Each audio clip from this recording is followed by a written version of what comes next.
It probably was some time coming, but in case you haven't heard, starting in this October, OnlyFans will be banning/removing all explicit adult content from its site.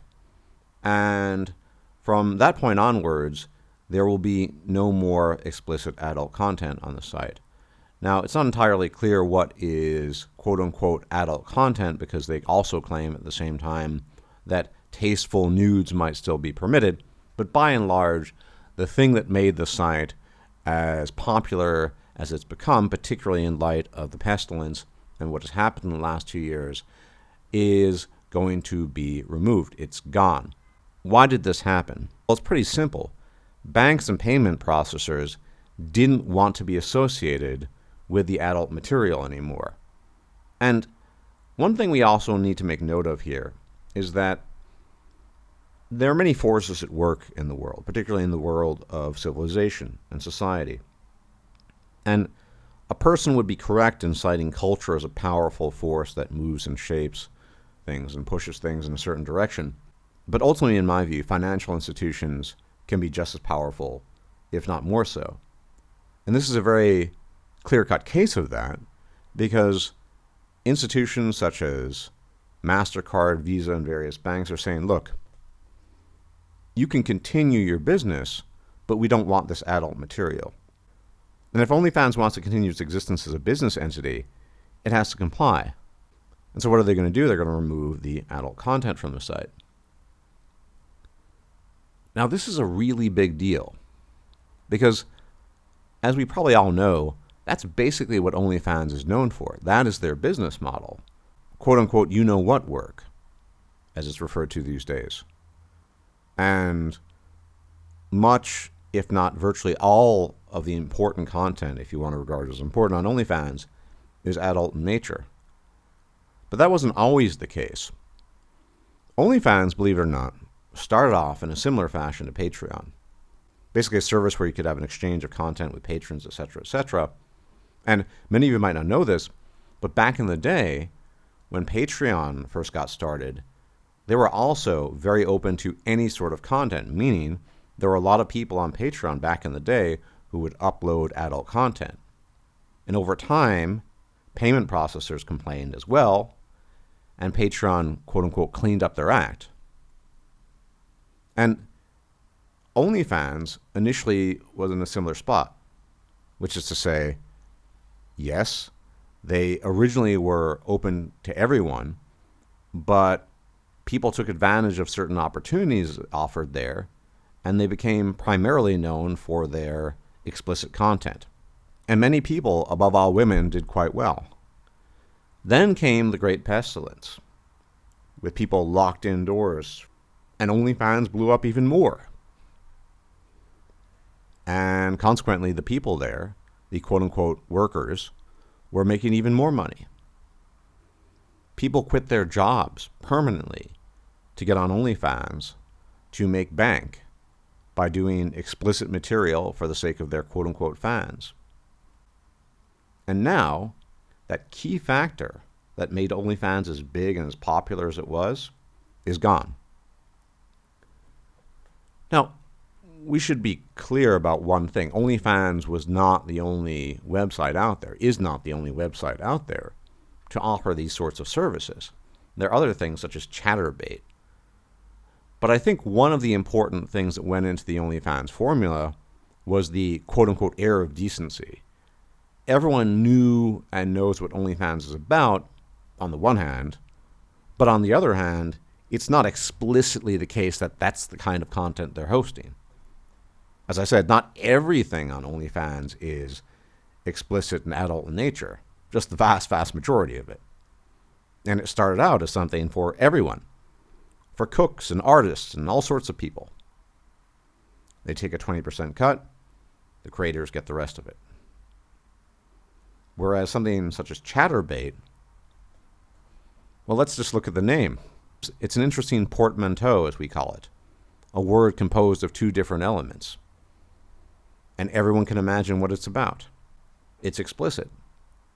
And so that's one of the reasons why OnlyFans has been able to get away with what it's been able to get away with for so long. It had a kind of half-baked air of decency to it. as opposed to something such as ChatterBait. And then there's another big element here, and I've talked about this frequently on the channel. There is a difference between outright pornography and suggestiveness, as it were. And there's a difference in terms of the consumer. For example, people who just go and watch porn don't have a relationship typically with the actors and actresses in the videos they're watching, the content they're watching. But OnlyFans was instrumental in furthering, not creating, but furthering and intensifying all these parasocial relationships we can observe that have emerged in the last few years. Because let's face it, the vast, vast majority of people on OnlyFans paying money for the content are men. And as I pointed out many times, it's quite different, this relationship, from your standard wank it off, knock it out kind of thing that you would do typically with a lot of these sites. It's a parasocial relationship. It's a one-sided relationship. There's a lot of delusion involved. There's a lot of imagination involved, this sort of thing. And you don't have that on a standard site. Now, it's true, OnlyFans was not the first place to do this. You can see this kind of relationship on Twitch, not even in an explicit sense, but just between Twitch content creators, streamers, and the people who follow them. Sometimes it's completely platonic. Now, there's a parasocial relationship there. It doesn't have to be explicit in the adult sense, but it often is. And one of the reasons why OnlyFans, as I've said, was able to take off, because this parasocial relationship was implied rather than being absolutely direct, which is to say, it wasn't explicit in the same sense that a pornographic site might be, or ChatterBait. And so there was a different feeling and sense produced in the people consuming it. They felt maybe a little less icky. They felt it was more wholesome, even though it probably wasn't. And the real question is, what are they going to do now? Payment processors, banks, financial institutions have come down on OnlyFans and said, look, you have a choice to make. You can do this and continue, comply with us, or you can just discontinue your business. Of course, OnlyFans is going to choose the former rather than the latter. But it's obvious what the biggest impact of this will be. All the people that decided to go to OnlyFans and make it their full-time work, quit their jobs, there are all these stories. Nurses, teachers, students who decided to become full-time OnlyFans content creators. And what's going to happen now? Well, they're probably not going to be able to quote-unquote work as much as they were on OnlyFans, depending on just how fine a line there is between what's regarded as explicit adult content and what's regarded as simply nudes, whatever that even means. But rest assured, something else will crop up in its place. There's always going to be a demand for this content in the current year and going forward. It's just that OnlyFans is purging that in an effort to survive, and it'll probably take a lot of hits. Let's be honest, let's not joke with ourselves. The vast, vast majority of the content on OnlyFans was adult in nature. Yes, there are probably some cooks and artists and gardeners there making content, but they are a tiny, tiny fraction of the actual content being made. And for many of the women working there, it's just going to be a matter of the gravy train ride is over. Because that's the other factor when it comes to this air of decency. Many of the people that don't explicitly call themselves quote-unquote ex-workers, you know the term, are people who otherwise would not be working on an explicitly pornographic site.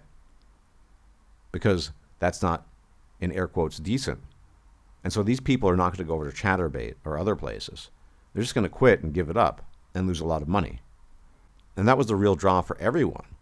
The consumers, the men who developed these parasocial relationships with these women, and the women who got to feel a little less icky doing explicit adult work on a site that was allegedly not explicitly adult in nature. Everyone, thanks for tuning in. Please like, share, and subscribe.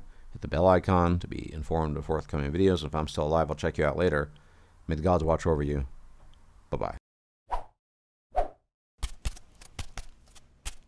If you liked this video, please like, share, and subscribe.